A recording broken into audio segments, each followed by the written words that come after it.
Hello, and thank you for standing by. Ladies and gentlemen, welcome to Enovis second quarter 2026 earnings call.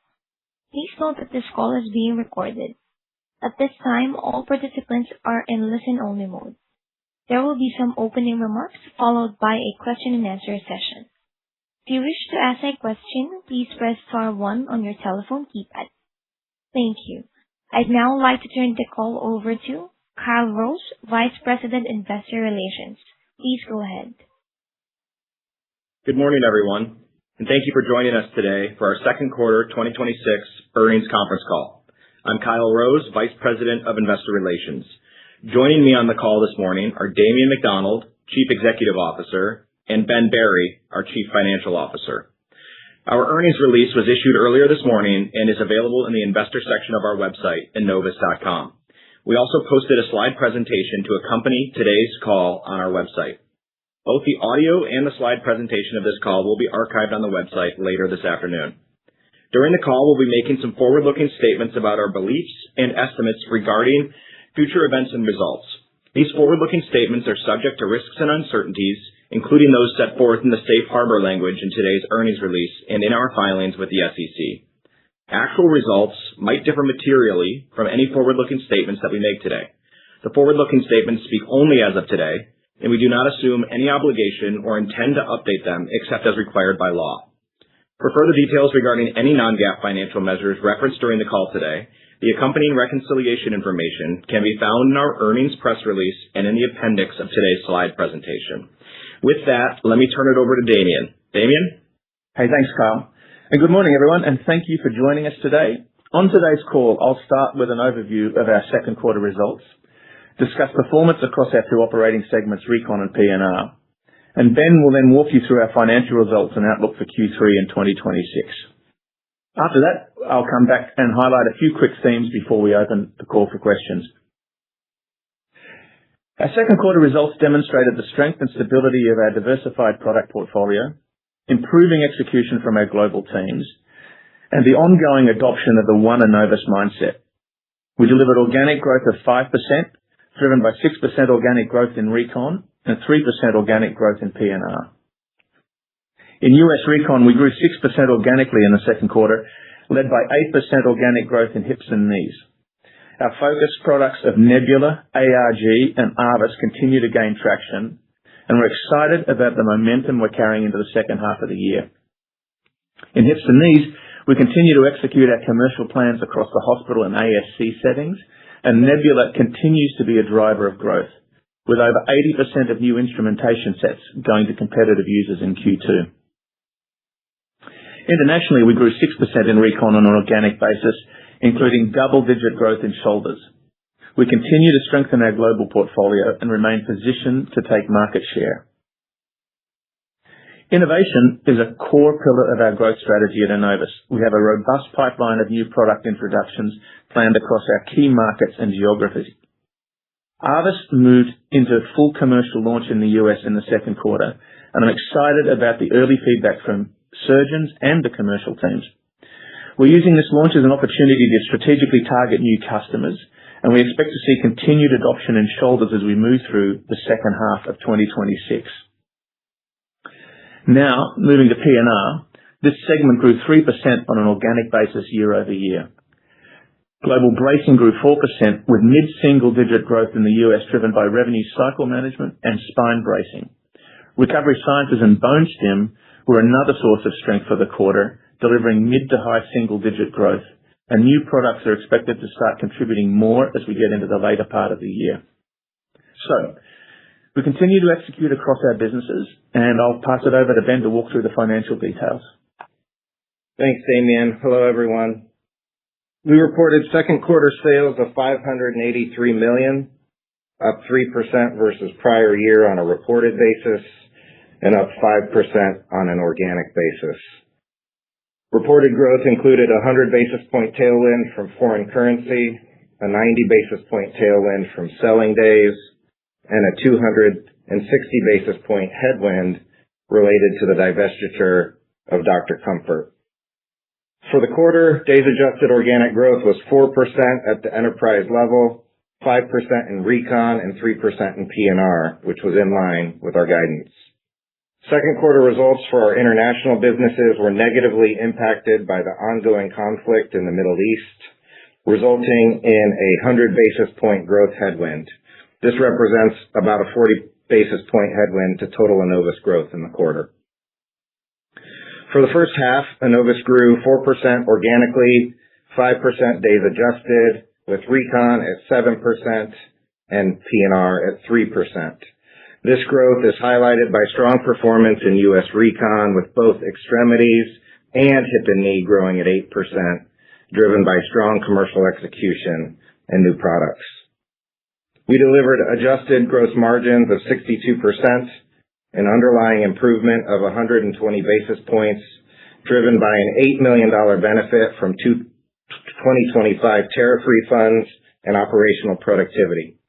This was partially offset by $4 million of ongoing tariff impact and $2 million of unplanned inflationary pressure as a result of higher raw material and freight and distribution costs stemming from the Middle East conflict.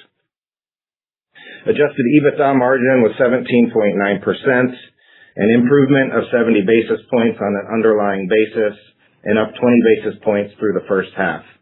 Our second quarter effective tax rate was 24%. Interest expense was $8 million for the quarter versus $9 million in the prior year. Overall, we posted adjusted earnings per share of $0.90, representing 14% underlying growth in the quarter and 12% earnings growth through the first half. We remain focused on disciplined capital allocation. Free cash flow in the quarter was $31 million, an improvement of $27 million versus prior year, which gets us to slightly positive free cash flow generation in the first half, a significant improvement.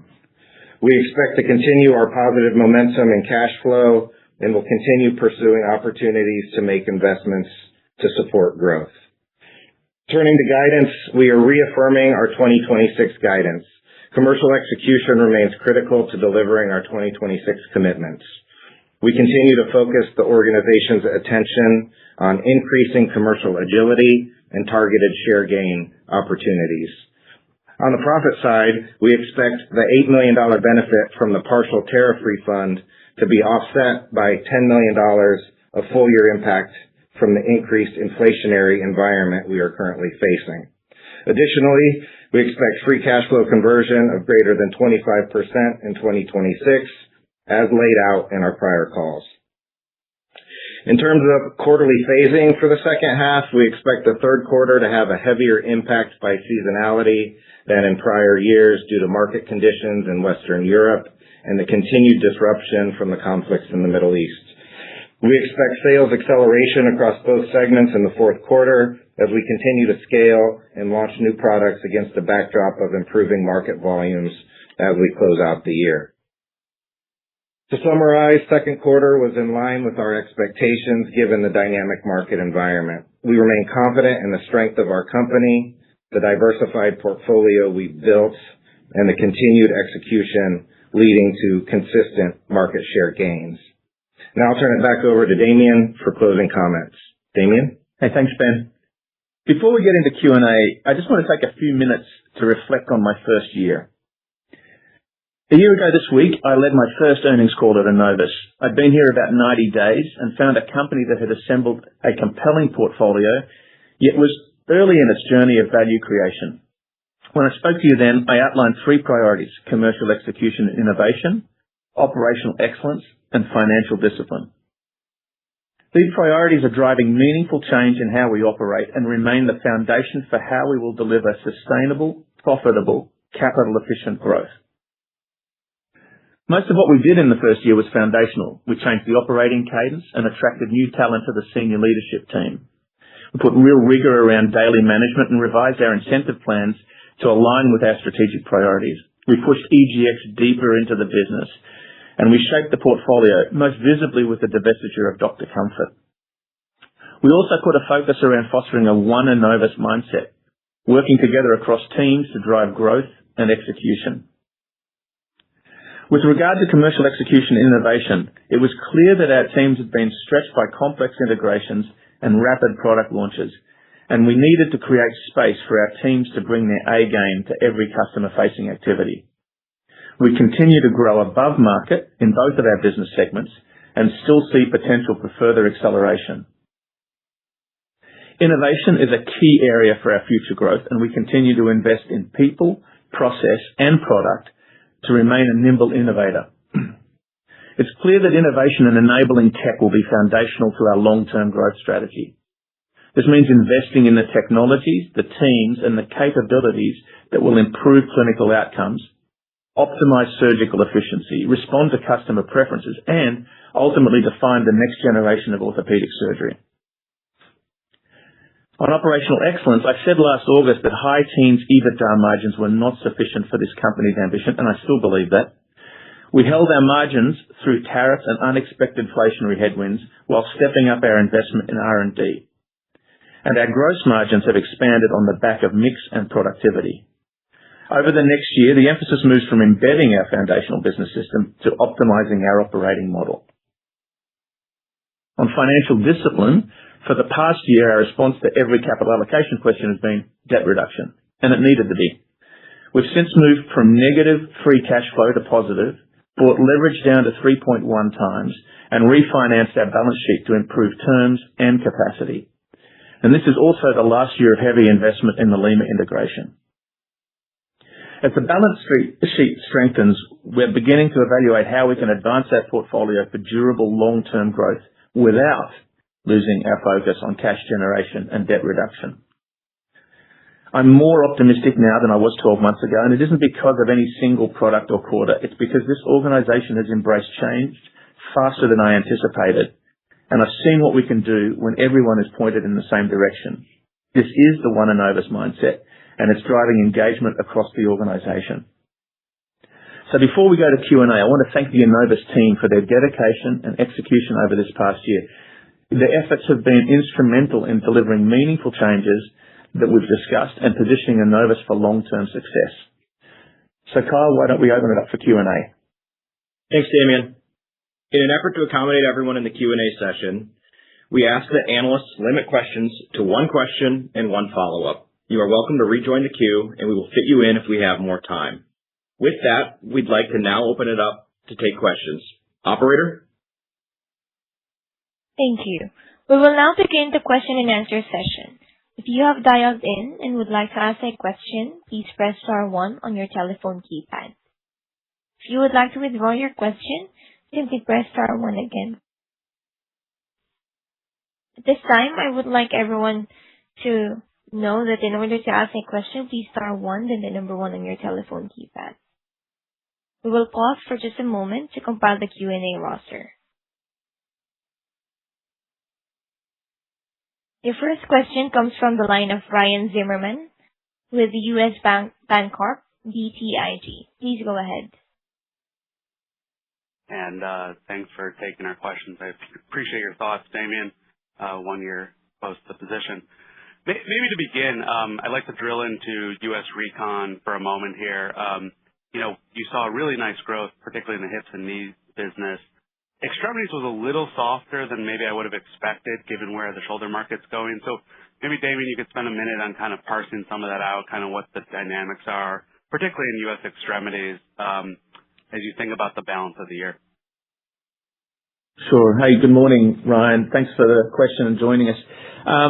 Yeah, look, I'm really proud with how the team have executed in both spaces, hips and knees and shoulder. If you look through the first half, hips and knees are up 8%, extremities are up 8%.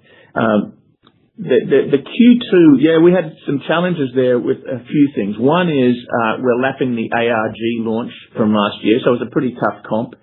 But I think importantly, we had a lot of med-ed events in Q2 that took a lot of our high volume KOLs and surgeons out of the space for a few weeks.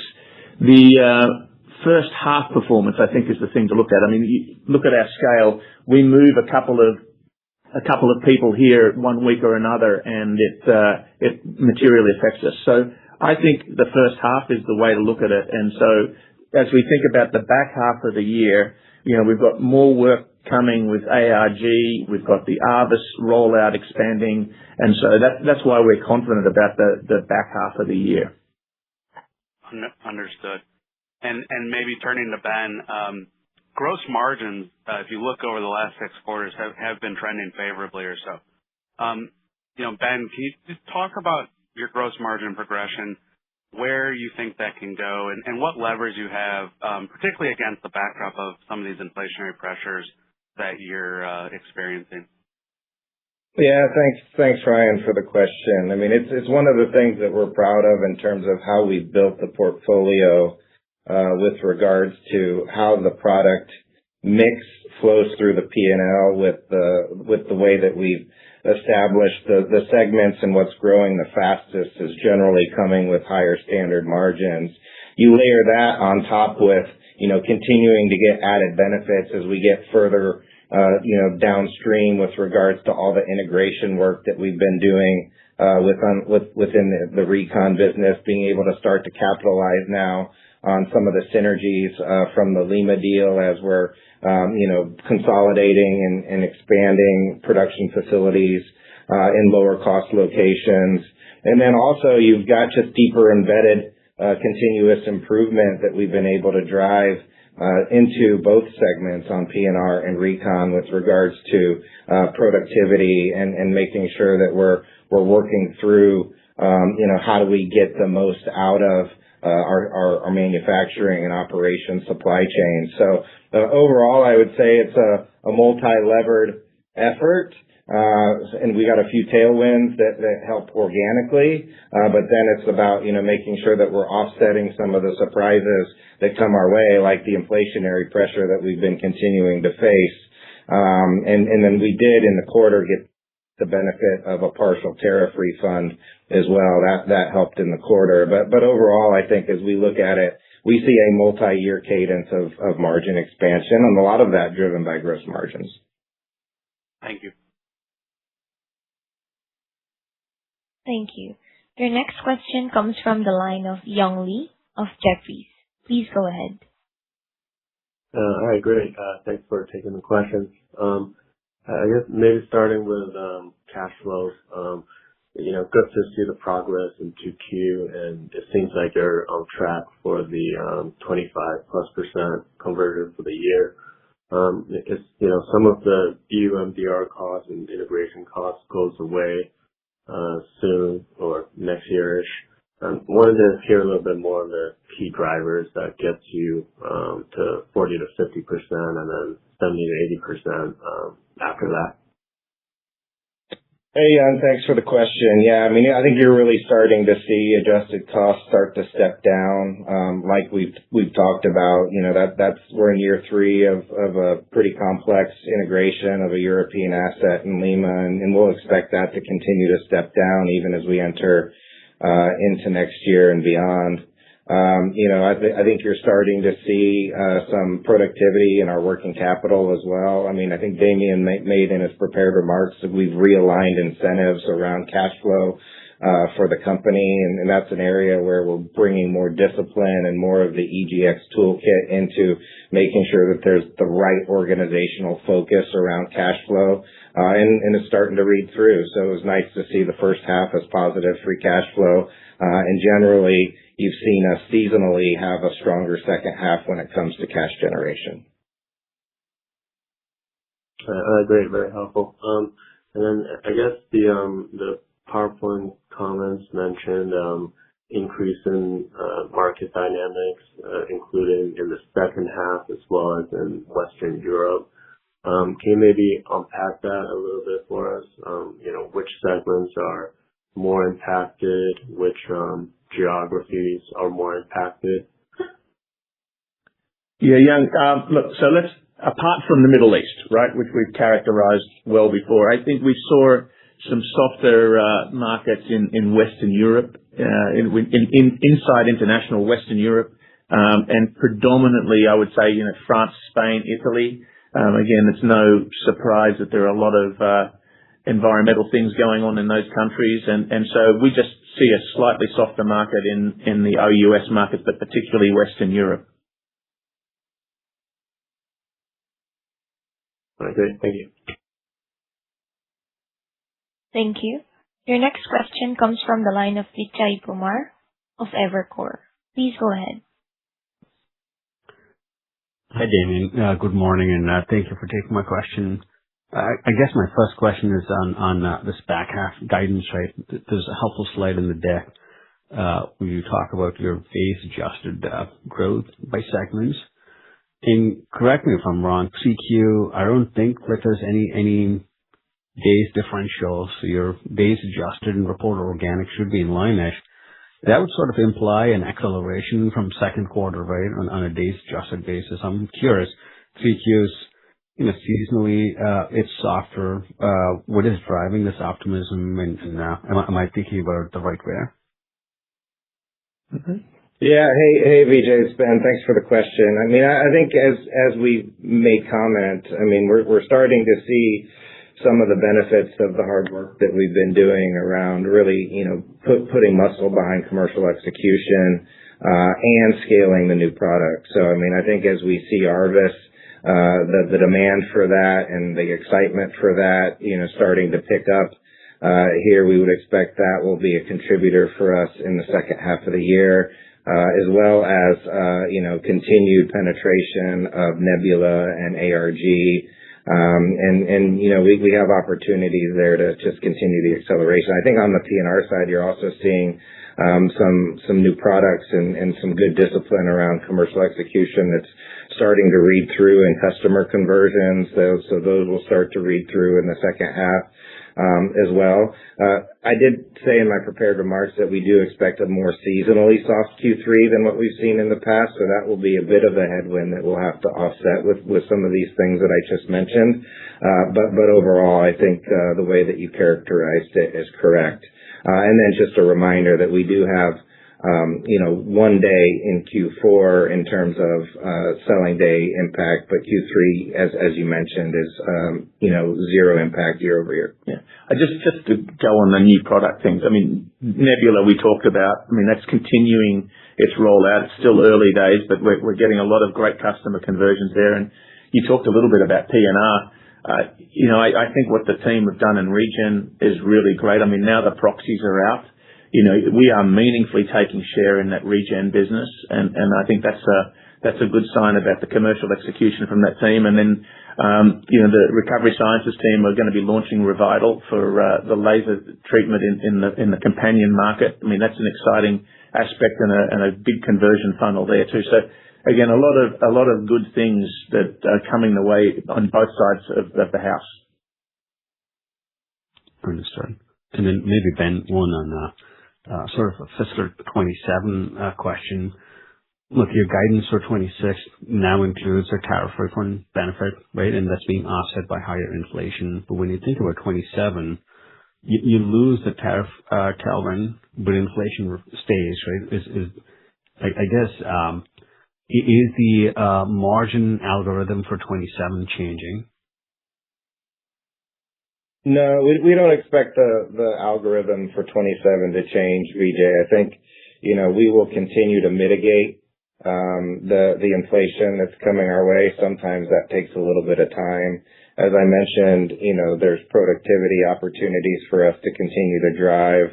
And if I think about stepping into next year, you'll also see continued step down in adjusted costs. So as I think about our margins and cash algorithm for 2027, I would say that, those are still intact. Thank you. Thank you. Your next question comes from the line of Robbie Marcus of JP Morgan. Please go ahead. Hi, everyone. This is Lily on for Robbie. Thanks for taking the question. Following up on the question around macro trends, on the general market and procedure backdrop, we've heard some different commentary from some of your peers around the health of the ortho market in the second quarter. So I'm curious what you've been seeing on your end and if there's been any disruption from declining ACA and Medicaid enrollments, and to what extent is that a contributor to the macro disruption you called out? Why don't I start off and why don't you jump in, Kyle? Look, I think let's talk about US. I don't think we're seeing any change in the underlying dynamics, but there's sort of week to week and month to month volatility that's crept in. But I would say, if you look at our first half, we're pleased with how the market evolved and where we landed with both hips and knees and in extremities. I think there's a lot of noise. The physician payment proposal that's been put out has created some noise. I think the CJRX has created some noise, but on average, we see the markets as pretty stable. Do you want to? Yeah. Hi, Lily. This is Kyle. I think we agree with Damien there. I think we're encouraged with the growth that the Recon team put up in the first half of the year and in the second quarter in particular. I mean, if you look at 6% growth in total U.S. Recon, and if you zoom out a little bit and look at the second half, 7%, that looks to be above the broader peer group when we look at some of the main market segments we play in. So I think we're really excited about the progress thus far, and we'll see how the rest of the year plays out. Got it. That's helpful. And then just as a follow-up, a lot of your major competitors have been experiencing some form of disruption this year, whether it be Salesforce reorganization or preparing to separate their orthopedics business. So I'm curious the impact that that's had on the competitive landscape. Have you seen any material change in dynamics over the last few months, and do you think this has opened up a window for you to capture share in a sustainable way? Thanks. Yeah, that's a great question. I would say I talked about being a nimble innovator, and what we've been doing in product introductions, I think, has created some noise on the commercial side, and it's made us, I think, a more attractive venue. And the fact that we are stable and growing, we use the word talent magnet. I'm excited about what we're creating, and I really hope that people who want to grow businesses are interested in coming to join us. So I can't comment about what's going on inside each of those other competitors that you're talking about. What we're doing is trying to create a really great environment for people to come and grow businesses, and that's been reading through in how we've attracted talent over the last 6 or 12 months.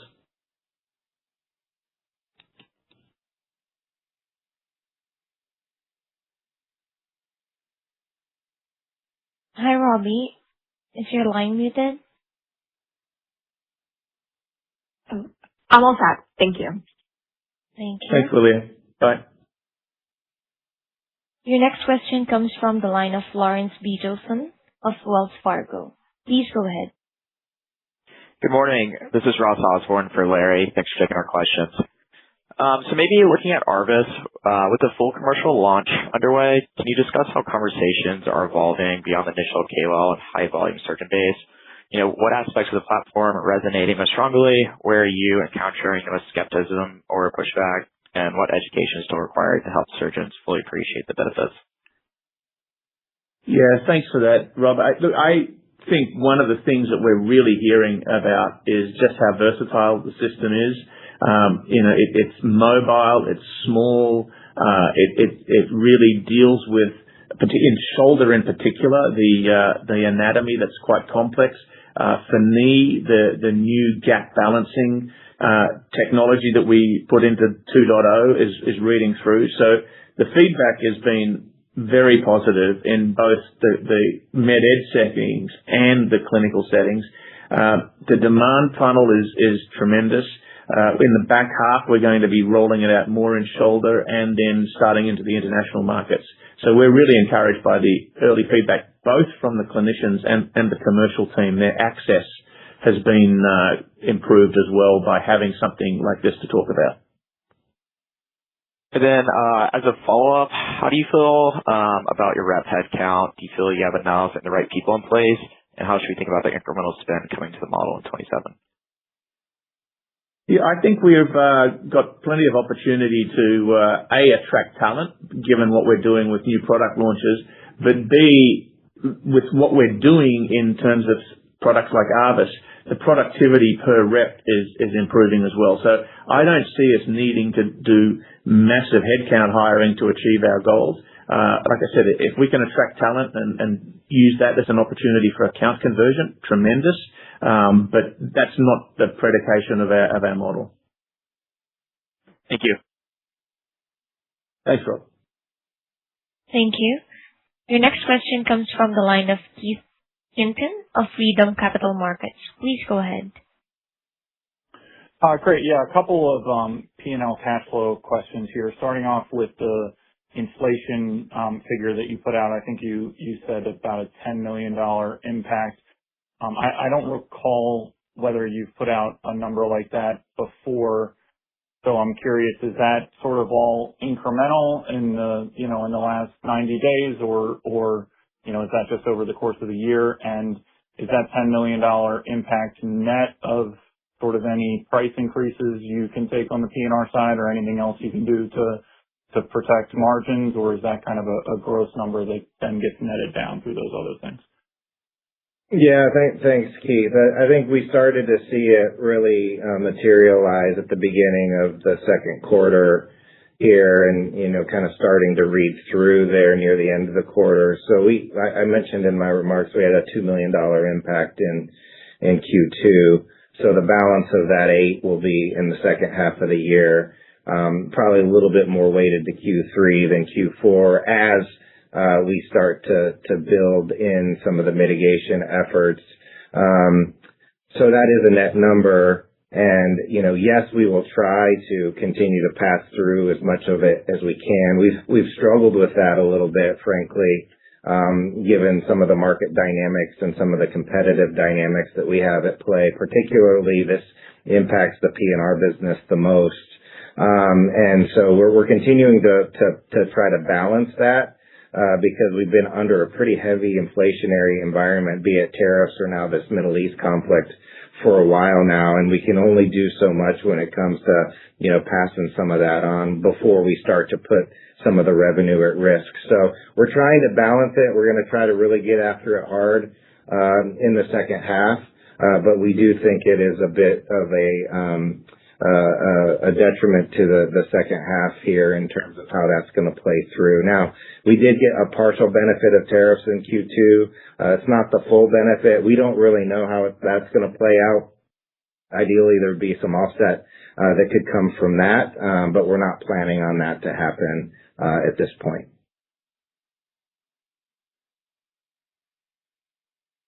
Great. And then just on free cash flow, obviously a pretty strong quarter here. So just wanted to ask, anything to call out there? It doesn't look like, it looks like there were some working capital moves, but they mostly netted out neutral. So just anything to call out, any upside to that 25% or higher guide for this year? And, I know you guys don't break out free cash by segment, but can you speak to that at all on a high level? Is the Recon segment, free cash positive on a standalone basis, or is most of this free cash coming from P&R? Yeah, most of the cash continues to come from P&R. I mean, we are seeing improvement year over year on the Recon side. We still see more opportunity there, as I mentioned earlier, with regards to continuing to embed the business system and be now past a lot of the heavy integration work and capitalizing on some of the synergies in that business. So I think there's more opportunity there. Frankly, I think the quarter was a good sign. I mean, it was maybe a little bit better than our expectations in terms of our performance. And given our second half history in terms of cash generation, we feel pretty confident that we're on a pretty good trajectory here. I'm not going to change guidance at this point, but overall, I like the trend that we're on.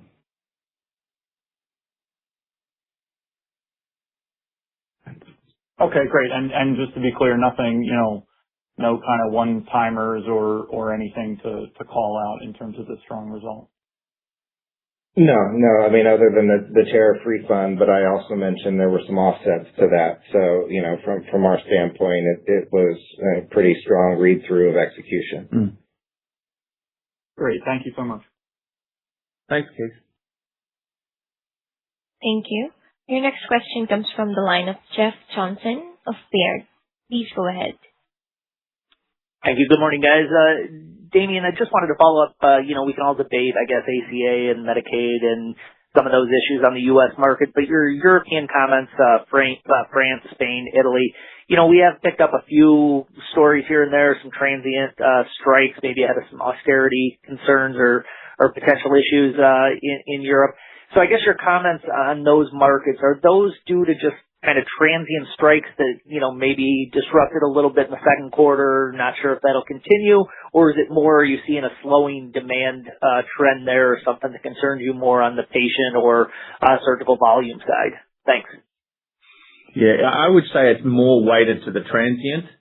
So, again, strikes, fires, heat waves, all of those things we believe are transient, and ultimately, you keep the patient in the funnel. It's just you delay the procedure.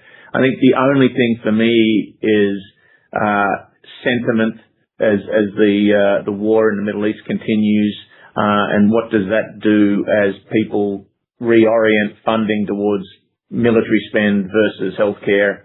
But we haven't seen any of that read through. But that's the watch out. So in line with that, we're very focused on commercial execution and what do we have to do to double down on account conversions and market share gains to get ahead of anything like that. All right, that's helpful. Thanks. And then just to follow up on P&R, it's a simple one, but I think you had been accruing for some of the proposed changes on the bone stem side. Obviously, those got reversed. I'm assuming you just reversed those accruals during the period and no real impact in the period or expected going forward on that bone stem stuff now that that's been rolled back. Thanks. That's right, Jeff. Yeah, I don't know if you got that, but that's correct. And as I said in my comments earlier, I'm really pleased with how that team is executing, and we're meaningfully taking share in that space. Perfect. Thank you. Thank you. Your next question comes from the line of Caitlin Roberts of Canaccord Genuity. Please go ahead. Hi, thanks for taking the questions. Just a quick one on foot and ankle. I think one of your competitors called out strong growth there this quarter. How was performance for you guys, and just generally, is that market continuing to rebound? Yeah, we're very pleased with that team, actually. They had a great quarter, and we think the WAMGR there is like 4 to 6%, and we were meaningfully above that. So I think good commercial execution. We've had some great account conversions, and the innovation pipeline there is really strong. I'm actually really pleased with how that team's performing this year.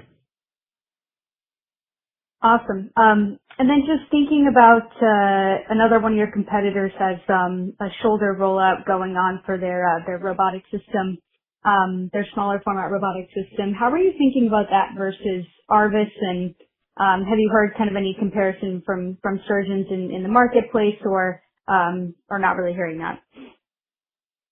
Yeah, I think that's an interesting one. Look, we really believe that there's an opportunity, actually a big opportunity for enabling tech in the shoulder. We think Arvis right now is a real and validated option. It deals with the anatomical differences that, a large format robot, I think, is going to find tricky. But I really think the market's going to continue to evolve. So I think we've got a great offering now. We've got to continue to innovate to respond to that. But this is an exciting opportunity for Arvis. Great. Thanks so much. Thanks, Caitlin. Thank you. Your next question comes from the line of Steve Lichtman of William Blair. Please go ahead. Thank you. Good morning. Damien, I appreciate your comments now 1 year in. You mentioned evaluating opportunities without losing focus on cash flow. Just thinking about portfolio management. And again, without losing focus on cash flow, which is, of course, important. Are you still evaluating the portfolio the other way in terms of potential more divestitures and or SKU reductions on either side of the business? Great question, and you're right. I didn't specifically call that activity out, but yes, that's definitely a way we're thinking about the portfolio evolution of, what else makes sense to keep or not. And SKU reduction for me is one of the great parts of EGX. So yeah, I would say it's convex and concave on that respect with capital allocation. Got it. Great. And then, what trends are you seeing in your ASC business? I think you talked in the past about having P&R and Recon under one roof is a competitive advantage there. So it's obviously an important channel. Just, latest thoughts on what's happening in ASCs for you guys. Thanks. Yeah, we really like the ASC setting for a number of reasons. I think there's a lot of patient preference for it. I think there's an increasing physician preference for it. Some of the reimbursement dynamics that we talked about earlier, I think, are going to drive it even more towards ASCs. Obviously, and people talk about this, the downside is the pricing. The upside for us is, the market share gain and the fact that contracting isn't so fixed, and players like us, I think, have a more dynamic opportunity to take market share and account acquisition in the ASCs than large format systems where contracts can be locked up for multiple years. So net, we think the trajectory in the near term is positive, but then the longer term tailwind there is definitely a benefit for us. Got it. Thanks, Damien. Cheers, Lee. Thank you. Your next question comes from the line of Vik Chopra of BMO Capital. Please go ahead. Hey, good morning, and thanks for taking the question too for me. It's nice to see the progress on the free cash flow. I'm just curious, at what leverage level do you expect your capital allocation to shift more towards M&A? And then I had a quick follow-up, please. Hey, Vic. Thanks for the question. I think we've said that we've been continuing to drive our leverage ratios down with the goal to get that down below 3 here this year. So I think that's, kind of currently still in play as we think about, the full year outlook. So overall, I think we're pleased with that progress. As we start to step below 3, that gives us more freedom to think about other things. But our focus has been really driving that down, and we've seen good progress to get where we are at this point. Great. Thank you. As you look ahead to next year, I'm just curious if you expect the value creation from the company to be driven more by improving revenue growth, margin expansion, or free cash flow conversion, or a combination of the three? Thanks. Look, that's a great question. The answer is yes. We think it's all three. I mean, we clearly heard from investors as I came on board that free cash flow, generating cash, debt reduction was key, and you can see that we focus heavily on that capital allocation, and it's reading through. But at the same time, growth, and we've done a great job, I think, of driving growth in key markets and continuing to innovate. The more we do that, the more we read through into margin accretion. But this is why I talked about EGX and the business system, because we've got work to do still that I think is meaningful in terms of margin accretion by the way we operate. We, for example, have set up 2 facilities now. We call it global business systems, and the service application of cost centers being aggregated. So we have one in Portugal, one in Hyderabad in India. We're opening up a third in the Americas, and we expect that to continue to meaningfully contribute to our margin accretion by putting global business services into shared service facilities. So we want to continue to focus on the capital allocation because we know that's important to investors. We believe growth is essential to value creation.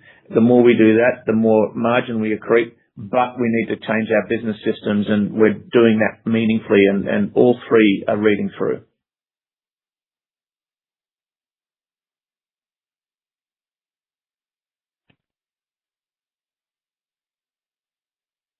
Is your line muted, Vic?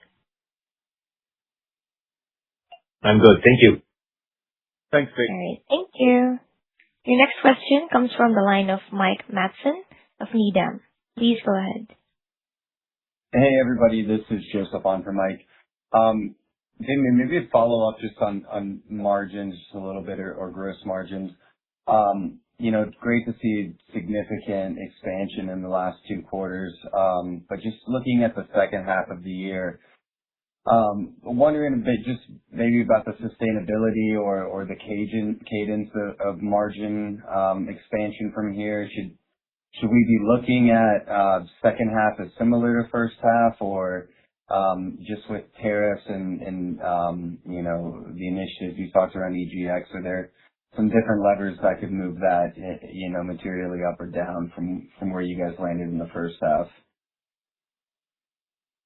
Yeah, Joseph, I think as we think about gross margin, again, I think the mix of the business is playing a role to help us here. Now it's being offset a little bit by some of this added inflation that we're seeing that will read through in the second half. So again, I'm not giving specific H2 guidance on this, but I would say that we'll continue to make progress year over year in gross margins, and it's a critical lever for us as we think about our profit expansion goals here over the next several years. So we'll continue to focus on driving as much productivity as we can there and offsetting some of these new headwinds that are coming into fruition. But overall, I think we're pretty pleased with the progress we've made so far.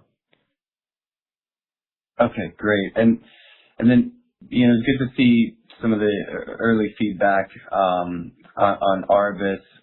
Maybe just wondering how those conversations are looking at in the ASC setting, what you guys have really thought about, the Arvis launch in 2026 guidance.